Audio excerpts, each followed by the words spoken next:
Falo sobre Renier e as últimas em relação ao Galo. Notícia importante para clubes brasileiros que procuram goleiro: Carlos Miguel está fora dos planos do Nottingham Forest e foi avisado e aconselhado a procurar clube. Vídeo de hoje do canal do Nicola te explica em detalhes essa história, as últimas no mercado, bastidores, finanças e muito mais.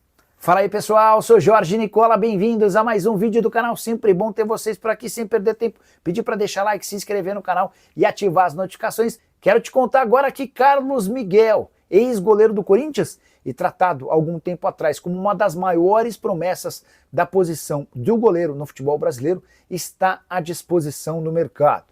A imprensa inglesa afirma que o Nottingham Forest já comunicou ao atleta de que ele não faz parte dos planos para a próxima temporada. O Forest, inclusive, procura um goleiro para disputar a posição com o Mats Cels.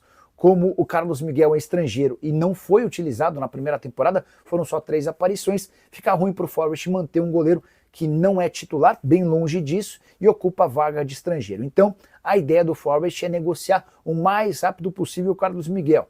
Levando em consideração que foram gastos apenas 4 milhões de euros para tirá-lo do Corinthians, dá para imaginar que não exista tanta dificuldade numa negociação com o Carlos Miguel. O grande ponto é que o goleiro, hoje com 26 anos de idade, ainda tem a preferência de permanecer na Europa, apesar de clubes grandes do futebol nacional estarem atrás de goleiros. Tenho contado para vocês que recentemente Flamengo, Palmeiras, Botafogo e Bahia, por exemplo, se interessaram na contratação de Pedro Morisco, 21 anos de idade, atleta do Curitiba. Um pouco antes, o Palmeiras e o Cruzeiro também fizeram tratativas com o Léo Jardim, que optou por renovar seu contrato com o Vasco da Gama.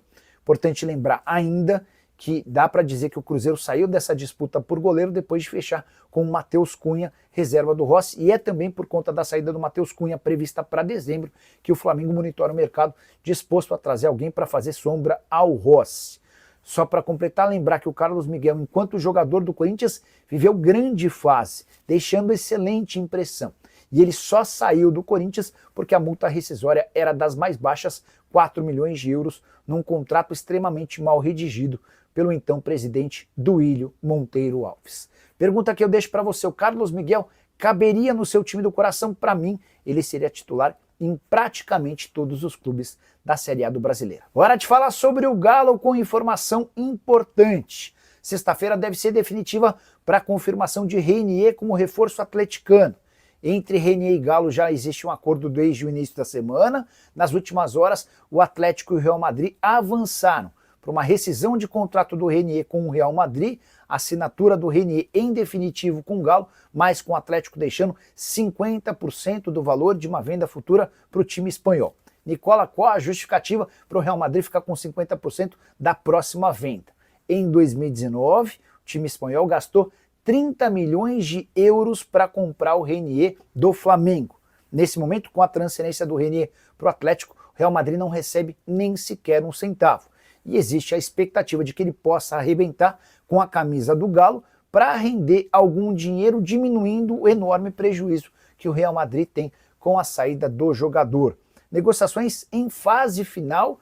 A expectativa é de que nessa sexta-feira o Renier e o Real Madrid cheguem a um acordo financeiro, até porque ele tem mais um ano de contrato e essa rescisão está sendo definida entre os representantes do atleta, do escritório de Juliano Bertolucci e o pessoal do Real Madrid. Só para completar sobre o Galo, depois de uma sequência de 3 derrotas seguidas, uma vitória inesperada e super importante. O Atlético venceu o Flamengo por 1-0 em pleno Maracanã com um gol de Coelho. O Coelho que aproveitou uma falha na saída de bola do Léo Pereira para fazer o único gol que coloca o Atlético em boa condição para passar para as quartas de final da Copa do Brasil na próxima semana dentro de casa. O Atlético passa até com um empate. Sequência de 3 derrotas seguidas do Galo contra o Bucaramanga, contra o Palmeiras e contra o próprio Flamengo em jogo do Campeonato Brasileiro no fim de semana. Hora de falar sobre o Clube Atlético Mineiro, que há de verdade na possibilidade de um dos caras mais ricos da Bolívia entrar como investidor do Clube Atlético Mineiro. Essa notícia foi publicada pelo portal Fala Galo e dá conta de que Marcelo Claure, bilionário boliviano / americano, que tem forte atuação no esporte, estaria investindo cerca de 70 milhões de dólares ou 390 milhões de reais para se tornar um dos investidores do Atlético. O Clauri investiria essa grana, Rubens Menin investiria o mesmo valor para que as contas fossem saneadas e o Atlético voltasse a viver dias mais tranquilos. Pois bem, só para contar um pouquinho sobre quem é esse Marcelo Clauri, no caso, ele é dono do Bolívar, tem 35% das ações do Girona e ajudou a fundar o Inter Miami, além de uma série de outras participações em outros times espalhados pelo mundo, até de outras modalidades. Fortuna estimada em 2 bilhões de dólares ou 11 bilhões e 200 milhões de reais, mais dinheiro inclusive do que a família Menin. Pois bem, entrei em contato antes de gravar o vídeo com uma pessoa do Galo para perguntar se existe alguma negociação, como é que anda essa história. A resposta: não tem nada. Aguardemos cenas dos próximos capítulos, quero entender melhor essa história, conversando com outras fontes para trazer para vocês a informação mais precisa possível, beleza? Preciso falar agora sobre o Clube Atlético Mineiro. O Galo não para de contratar. Nessa quarta-feira anunciou a chegada de Alexander e Portilha pode ser o próximo. Volante colombiano de 26 anos de idade, pertence ao Tajeres. O Portilha já aceitou a oferta do Galo, proposta que faria dele dono de um salário 3 vezes maior do que o atual. O grande problema é o acordo com o Tajeres, que colocou inclusive uma data limite para a negociação ser concretizada.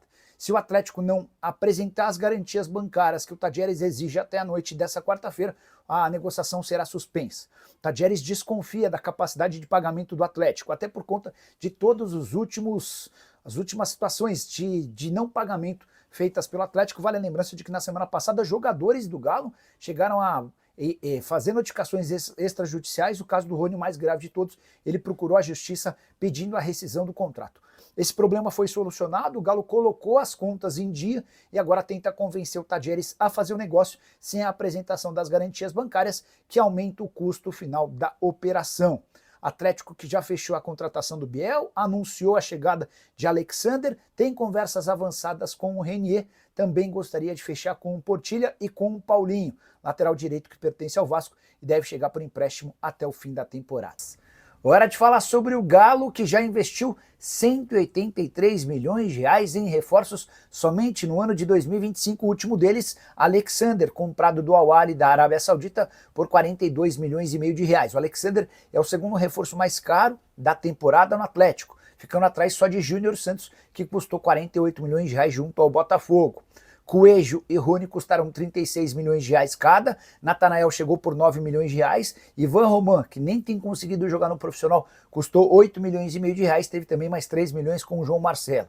E é importante destacar que esses 183 milhões certamente serão superiores, maiores nos próximos dias, isso porque o Atlético ainda negocia, por exemplo, a contratação do Portilha junto ao Tajeres, tem conversas avançadas com o Real Madrid pelo Renier e também está atrás de um acordo com o Vasco por Paulinho.